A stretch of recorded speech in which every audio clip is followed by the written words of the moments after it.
Thank you and good evening. Two-line speech. You know, there are many marginalized sections of our society. The first ones that come to mind are women, and we talk about gender equity, but there are voices that speak up for women.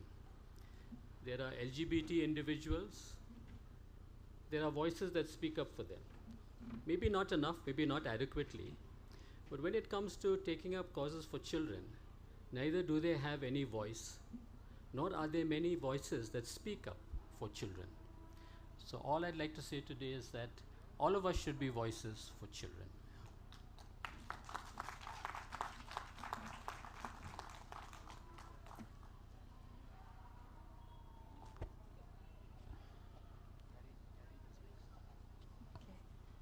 And now, to unwrap the book, we invite Chosen, Careen's 6-year-old son.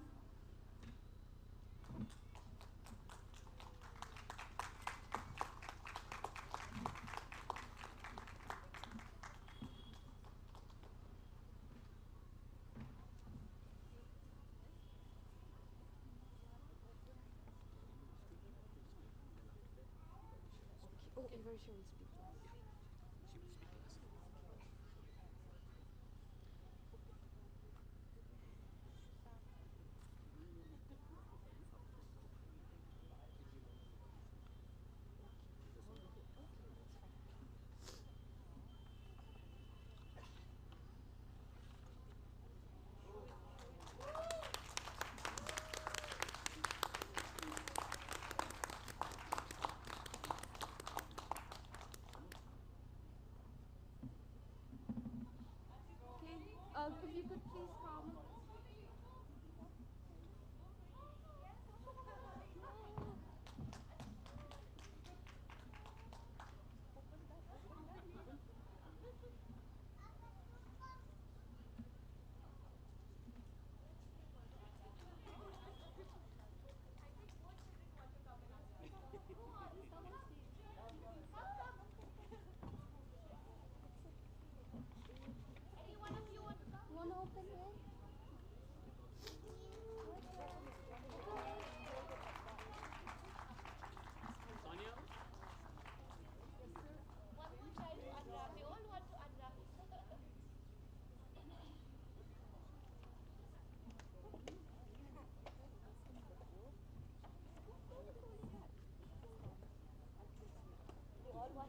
We all want to unwrap now.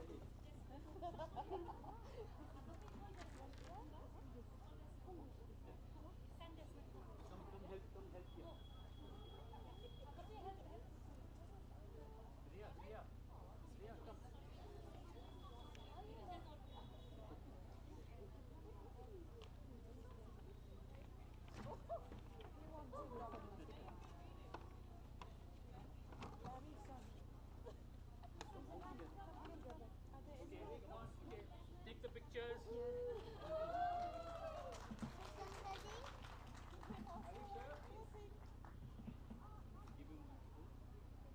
Stand together.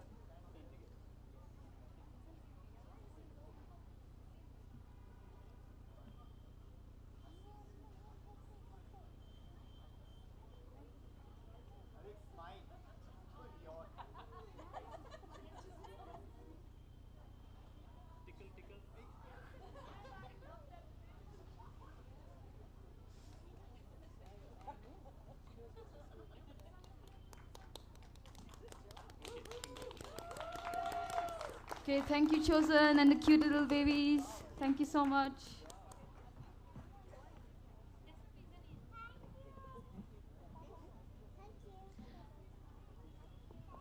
So now,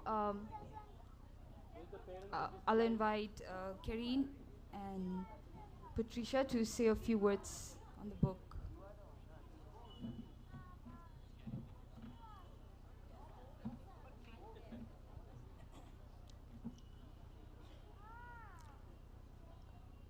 Good evening, everyone. It's such a privilege to be here and be doing this, on launching this book on this auspicious day for children. Taking a cue from Dr. Glenn, I would just like to say that I would just like to question, how do children voice out their feelings? I think through my observation, I think they do that through laughing, crying, and drawing. I've seen that children loves to draw to express how they feel. I've seen that in schools, I've seen that through my children, and I know that it's one tool that they feel most comfortable, and I think we should encourage that.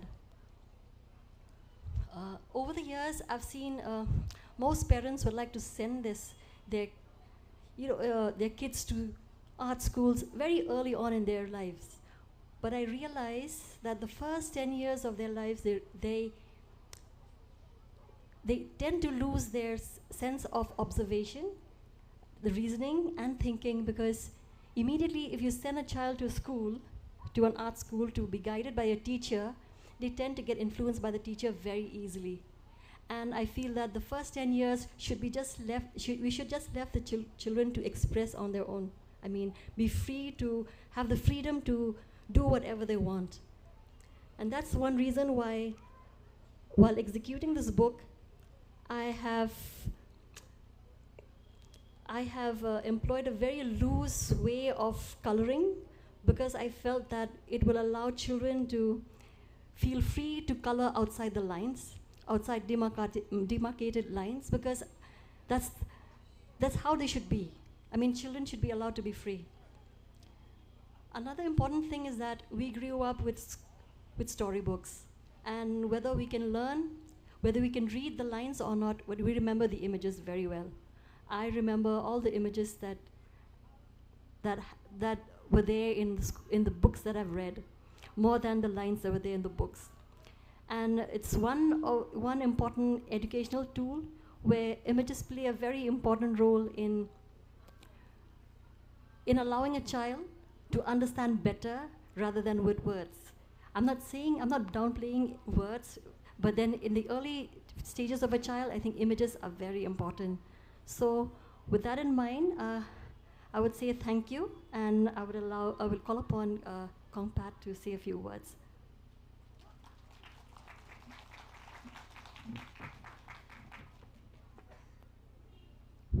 Good evening, friends. Thank you for being here. Otherwise, we tend to have a very not so happy group by late evening. But we are so grateful that all of you have come and responded to our call. This book is conceived while we were going on a caving expedition that took us 4 hours. We went into the Maumlo cave. It is a cave that dates the geological age of the world, Glenn, which is about how many years? 2,000 years. 400 million years, he says. So we've all read about the Meghallian age. It's become a company now, but we thought we should let people, especially living around the caves, to read about what wealth there is inside those caves. Because when we went to Maumlo, where the cave is located, and we spoke to the children, the students of that area, very few of them have been inside the cave. And we didn't want this cave to be overrun by tourists, and to, when tourists get inside caves, they touch the stalactites and stalagmites, which is not a very good idea.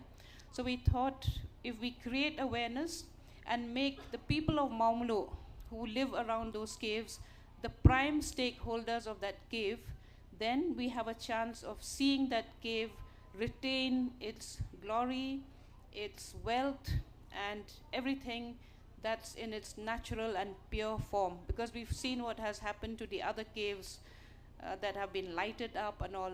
We don't need all that in the caves. And this is a very genuine effort. Dr. Glenn wrote down the story. I translated it into Khasi. And having been a teacher myself once upon a time, I realized how important it is to have the book as a bilingual, because the students themselves or the kids themselves that can read Khasi will also be able to give meaning to the words in English. And Careen has done an excellent job of illustrating the inside of the cave. It's marvelous, and we thank you, Careen, because you've made the book come alive. Thank you very much.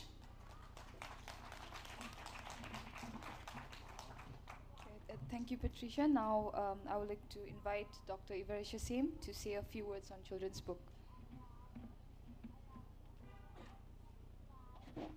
So, good evening, everyone. The esteemed guests here, and the children especially, and fellow book enthusiasts. I'm honored to stand here this evening to be part of this wonderful event that celebrates a treasure trove of imagination and wonder, the beauty of children's books. And I'm very grateful for this opportunity. Children's books are not mere words and illustrations. For those of us who grew up reading or have read to our children, we know that books are portals to magical realms. They are architects of dreams that transport children into places they've never been before. And what is one of the most distinct features of children's books is the ability to instill lifelong values. Because through the whimsical adventures of the characters in a book, children learn the values of friendship, of kindness, of courage, and of love. And these are values that will hold them in good stead as they navigate through life. And I feel that children's books, many a time, also act as moral compasses that guide a child through the wisdom of ageless tales. So in a world which is now dominated by screens, there is nothing like the tangible experience of holding a children's book, or holding a book for that matter. And so much better if we actually hold a children's book. The smell of the pages, like I think our compere said at the start, the smell of the pages, the weight of the book in the child's hand, the sound of the pages as they turned. I think all these create a wonderful experience that is unforgettable in a child's mind. This particular book, I know personally, and knowing the principles that MLCU stands for, and in particular the principles that Dr. Glenn upholds, this is born out of a passion. This is a passion for both culture as well as children. And I feel that there is no better way to preserve nature or to instill the knowledge as well as the awareness about nature than to look at nature through the lens of culture as well as children. So thank you so much, Dr. Glenn, for this. I think this is the first of its kind. This is a beautiful venture. Thank you for this storybook. Thank you, Kong Patricia, for giving this book a Khasi voice. And Careen, your illustrations, I feel, are like visual symphonies that we enjoy every time. So as we all embrace the enchantment in the pages of this book, let us not forget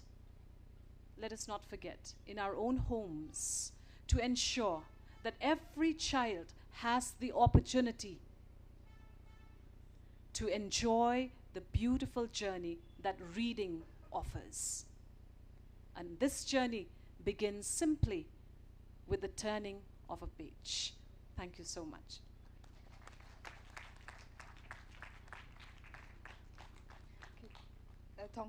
Thank you, Dr. Sim. I think we're all tingling with curiosity to know what mystery lies in the cave. So now I will hand over to the storytellers to lead us into the story.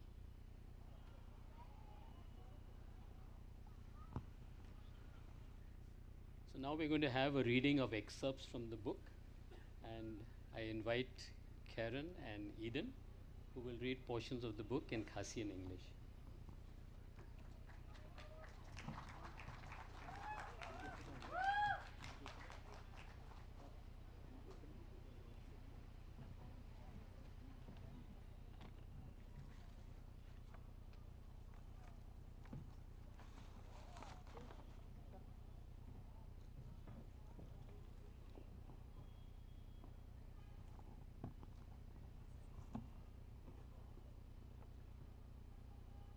Hello, everyone.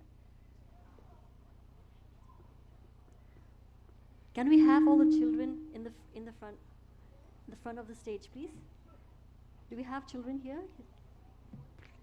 Can you please come? Please come on. Your son. Come.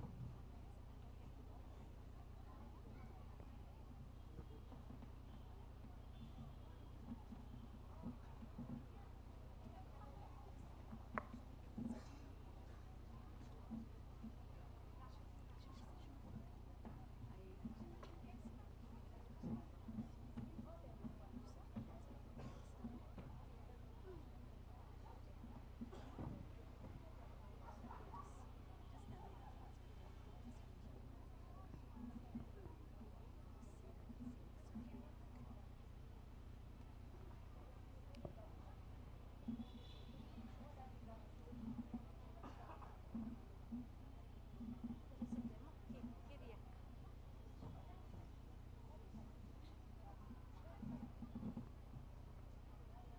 So I'm going to read an excerpt from the book, The Mystery of the Cave. Are you guys ready? Okay.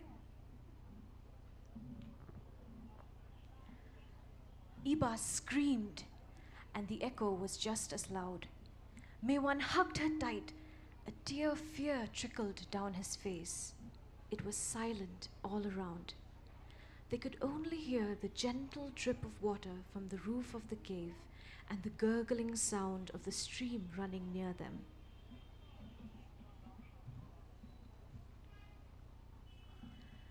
As they sat in the dark, feeling scared and lost, a soft blue light appeared at the end of the tunnel, and a gentle voice of a woman spoke.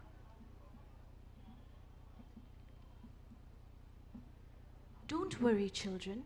It's me, the cave spirit. I'll take care of you. Just follow the light." The blue light became brighter, and they could see a path in front of them. Mewan took a step forward into the light, and then a few steps more. The light moved in front, leading the way. Clutching Mewan's shirt, Iba followed.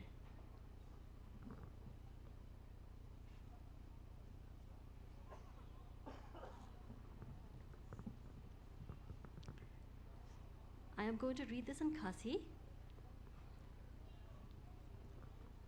So here goes. Terus ngap mo. Ngap.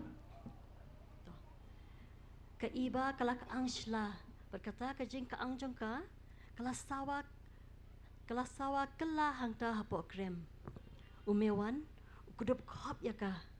Padla ka jao umat hakata ka jing ting. Hangta hapo krem kala kinja jar. Kita ki arngot ki askau tang ka jing hap jako nakatnom jang ka krem. Per ka jing sawa jang ka jing tuot ka hapo krem.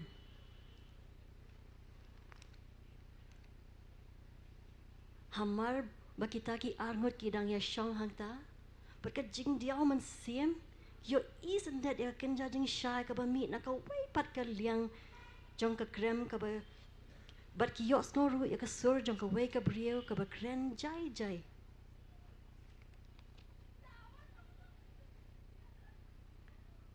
What kuslay ay kana nga day mga kapuri ka basa ha ni ka krem ngan yarap mga yapi.